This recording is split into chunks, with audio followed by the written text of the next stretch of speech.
Bonsoir à toutes et à tous, bienvenue dans cette nouvelle édition de l'information.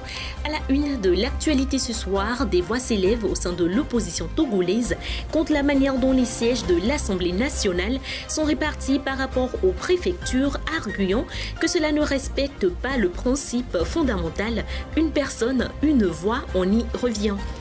Et puis le Togo se prépare à lancer en cette année 2024 une seconde phase du programme Wakarizip, un projet qui vise à renforcer la protection côtière, à restaurer les écosystèmes fragiles et à lutter contre les inondations dans les zones côtières vulnérables du pays. Au-delà de nos frontières, après que les pays de l'AES aient annoncé le retrait de la CEDEAO, Tiani, le chef des militaires au pouvoir au Niger, s'est exprimé à la télévision nationale où il a évoqué la sortie du franc CFA et la possible création d'une monnaie commune avec le Burkina Faso et le Mali. L'Afrique du Sud a pris la décision d'envoyer des milliers de soldats en République démocratique du Congo afin de soutenir le pays dans sa lutte contre les groupes armés qui sévissent dans l'Est. Le président sud-africain a justifié cette décision en soulignant l'obligation internationale de son pays envers la SADC. D'autres précisions dans ce journal, restez avec nous.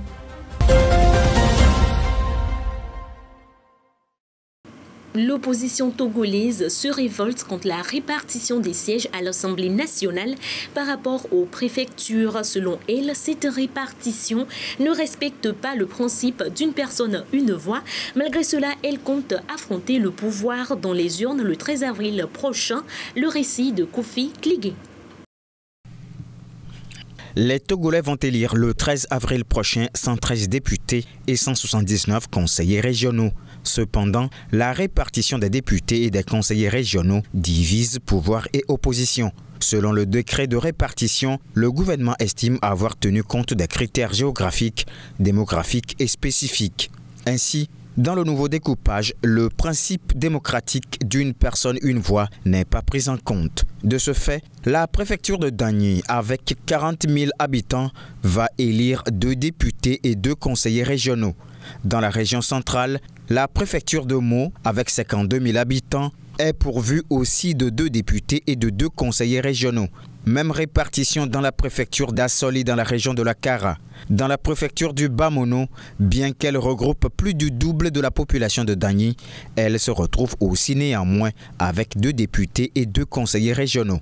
Pris globalement, la région de la Kara, avec moins d'1 million d'habitants, a 19 représentants au Parlement et 31 conseillers régionaux. Paradoxalement, la préfecture du Golfe, avec plus d'1 million d'habitants, n'a eu droit qu'à 8 députés et 11 conseillers régionaux.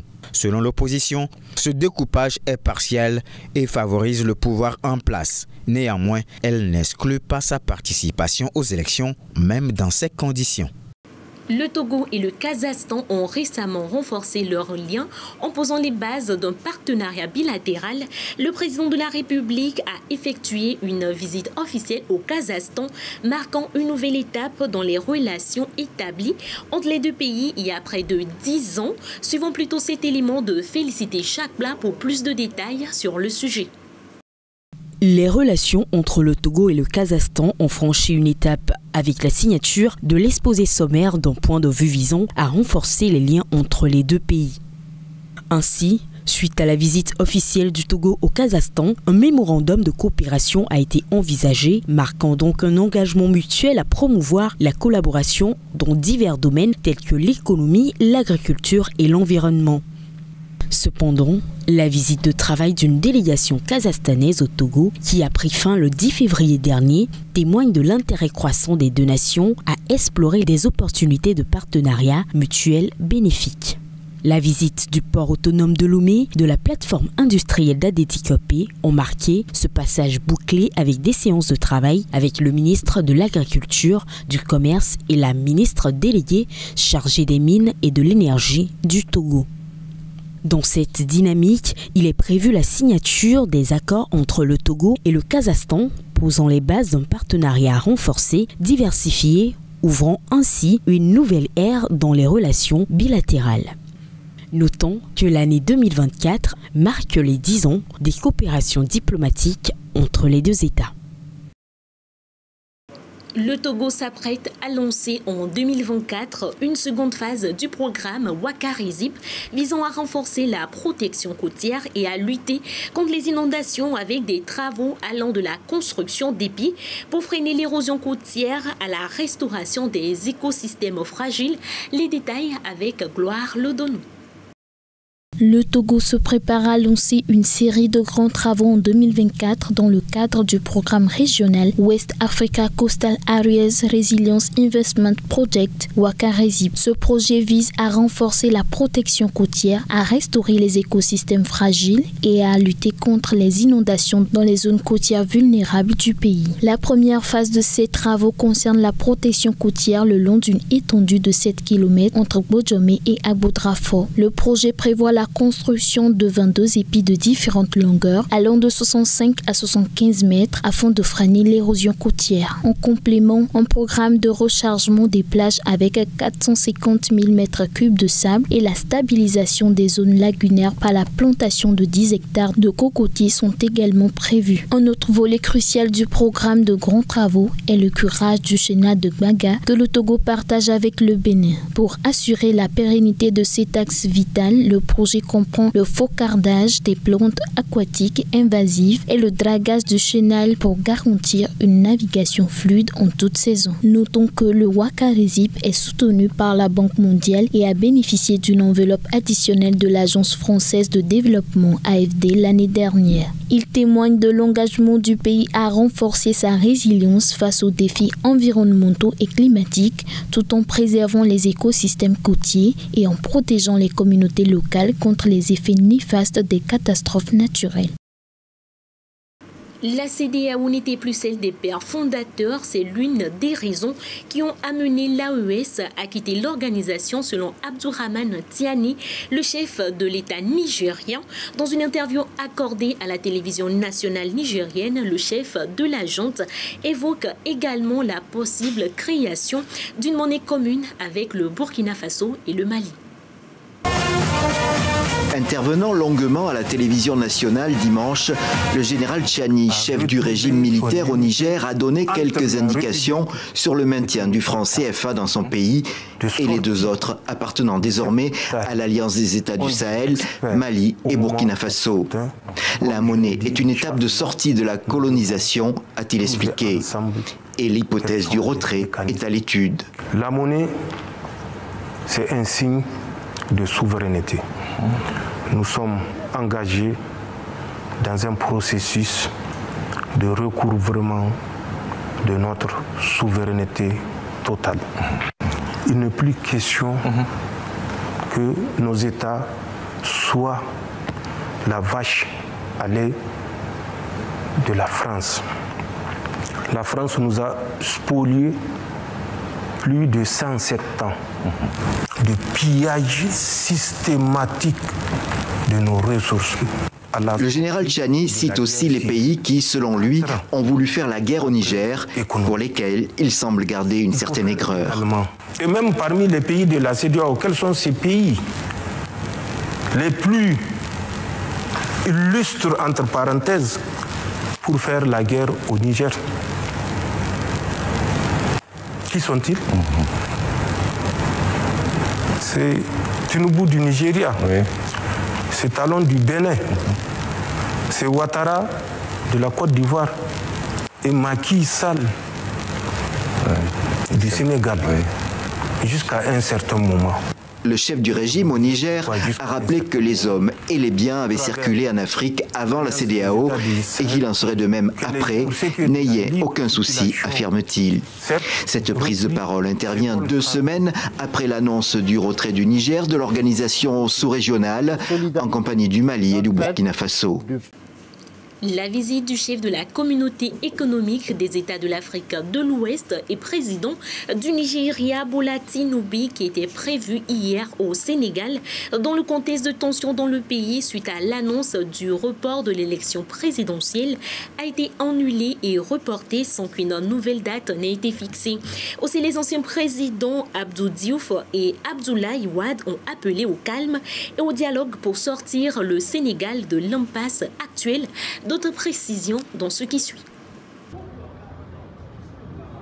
Bola Tinubu pourrait rencontrer Macky Sall jeudi à Addis Abeba en Éthiopie, alors que la visite du chef de l'État nigérian et président en exercice de la CEDEAO, prévue lundi à Dakar, a été reportée sine die. Dans la capitale sénégalaise, Bola Tinubu devrait échanger avec son homologue sénégalais sur la crise politique en cours dans le pays après le report de l'élection présidentielle. Une délégation des parlementaires de la CEDEAO est arrivée dans la capitale sénégalaise mardi pour une visite de 3 jours. Elle doit se faire une idée sur les causes de la crise politique actuelle. Le report de la présidentielle qui rallonge de facto le mandat de Macky Sall jusqu'au moins en décembre a mis le feu aux poudres. 3 personnes ont été tuées vendredi lors des manifestations anti-report au Sénégal. C'est dans ce contexte que les anciens présidents Abdou Diouf et Abdoulaye Wade ont, dans un communiqué conjoint, appelé au calme. Ces 2 acteurs politiques qui se considèrent comme les pères de la démocratie sénégalaise ont aussi appelé au dialogue pour sortir le Sénégal de l'impasse actuelle.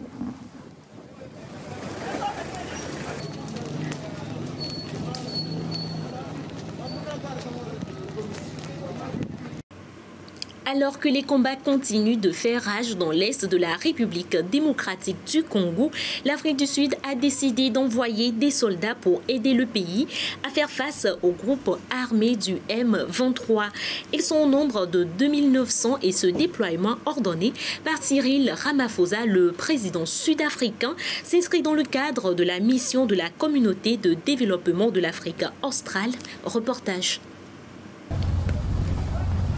Alors que les combats font rage dans l'est de la République démocratique du Congo, l'Afrique du Sud a décidé d'envoyer 2900 soldats pour aider ce pays à faire face aux groupes armés qui écument ses pans entiers. Le déploiement ordonné par Cyril Ramaphosa s'inscrit dans le cadre de la mission d'Afrique australe en RDC, approuvée par la SADC en mai. Pour le président sud-africain, sa décision est conforme à l'obligation internationale de son pays envers cette organisation régionale. Le pacte de défense mutuelle de la SADC stipule en effet que toute attaque armée perpétrée contre l'un des États partis sera considérée comme une menace pour la paix et la sécurité régionale et fera l'objet d'une action collective immédiate. Le contingent coûtera 105 millions de dollars à l'Afrique du Sud. Les violences dans l'est de la RDC ont poussé des dizaines de milliers de personnes à quitter leurs habitations.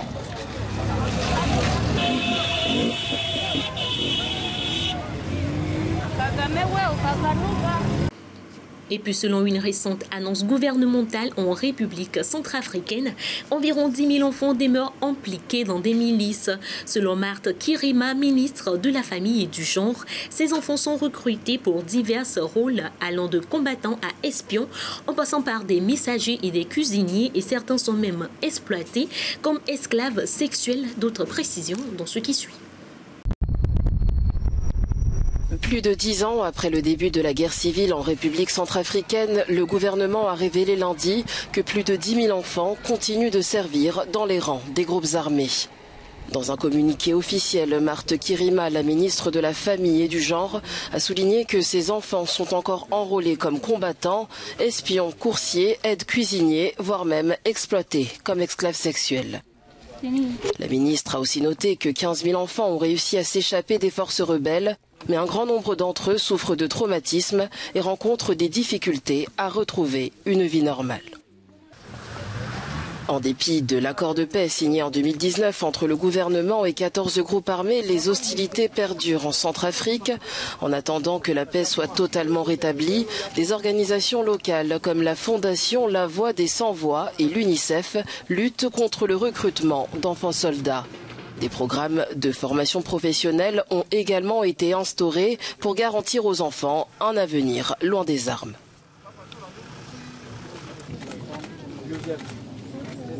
Et puis dans un contexte de conflit au Soudan, des femmes et des filles se retrouvent dans un camp d'entraînement militaire au Port-Soudan pour apprendre des exercices militaires et l'utilisation d'armes. Pour certaines d'entre elles, c'est un moyen de témoigner leur solidarité envers leurs proches enrôlés dans l'armée, tandis que d'autres cherchent à acquérir des compétences d'autodéfense pour protéger leur famille. À mesure que le conflit se prolonge au Soudan, les femmes et les filles ont été contraintes de se former au maniement des armes. Dans ce lieu de formation érigé sur le site d'une ancienne école, elles s'initient dorénavant à l'usage des fusils d'assaut AK-47. Pour certaines, cette démarche témoigne de leur soutien envers leurs proches enrôlés dans l'armée soudanaise, alors que pour d'autres, c'est un moyen de se préparer à assurer leur propre protection ainsi que celle de leur famille. Comme elle, ce jeune étudiant de 20 ans a vu son existence être bouleversée par l'irruption de la guerre. Nous n'avions jamais eu affaire à l'armée. Nous n'y pensions même pas. Les forces de soutien rapide nous traitaient comme des chiens, sans aucune humanité. 12 000 morts et 9 millions de déplacés, c'est le bilan du conflit selon l'ONU. Dans ce contexte alarmant, le Programme alimentaire mondial tire la sonnette d'alarme sur la crise humanitaire en cours. Lorsque vous regardez ce qui se passe au Moyen-Orient, à Gaza et même en Ukraine, il y a beaucoup de demandes pour les dollars des donateurs. Le Soudan est la plus grande crise humanitaire à ce jour et nous avons désespérément besoin de l'aide internationale. Au Soudan, la guerre ravage non seulement le pays, mais aussi les perspectives de toute une génération. En l'absence de tout signe de cessez-le-feu, la population doit continuer à vivre au jour le jour. Demain, c'est l'inconnu, alors je me focalise sur le présent. Car honnêtement, tout ce que je souhaite, c'est que la journée se termine. Demain, peut-être qu'ils reviendront, peut-être que je vais tout perdre et qu'il va falloir fuir. En 10 mois de conflit, les efforts de médiation entre les généraux Abdel Fattah al-Burhan et Mohamed Hamdan Daglo ont échoué, malgré l'implication d'acteurs régionaux et internationaux. Sport pour clore cette édition, les éléphants de la Côte d'Ivoire, vainqueurs de la Coupe d'Afrique des Nations 2023, ont paradé ce lundi dans les rues d'Abidjan, acclamés par une foule enfiévrée. Après plus de 4 heures d'un joyeux bain de foule, les joueurs sont entrés dans un stade Félix Houphouët-Boigny 100% orange. D'autres précisions dans ce reportage. Après une nuit de liesse, et pour fêter comme il se doit l'équipe nationale ivoirienne, lundi a été déclaré jour férié en Côte d'Ivoire. Dans les rues de la capitale économique, les Abidjanais sont sortis en nombre pour la grande parade de l'après-midi. Une vague orange, ondulant sur un hymne désormais mondialement connu, celui du coup de marteau. On est les vainqueurs d'Afrique. La coupe c'est pour nous, on avait déjà dit dès le départ. La CAN c'est chez nous. Ça ne bouge pas, ça reste ici et c'est ça, on l'a fait. La CAN est restée en Côte d'Ivoire, on est là, on est les champions. On est contents, on est contents. Une foule qui a tenu à saluer son équipe nationale tout au long de l'itinéraire menant les joueurs au stade Félix Houphouët-Boigny où une autre fête se prépare. Je suis trop ému. J'ai pas de mots. C'est notre pays, je suis ivoirien, père de mère. 100%. Et lorsque l'on demande aux supporters quel joueur des éléphants ils souhaiteraient rencontrer, ça donne ça.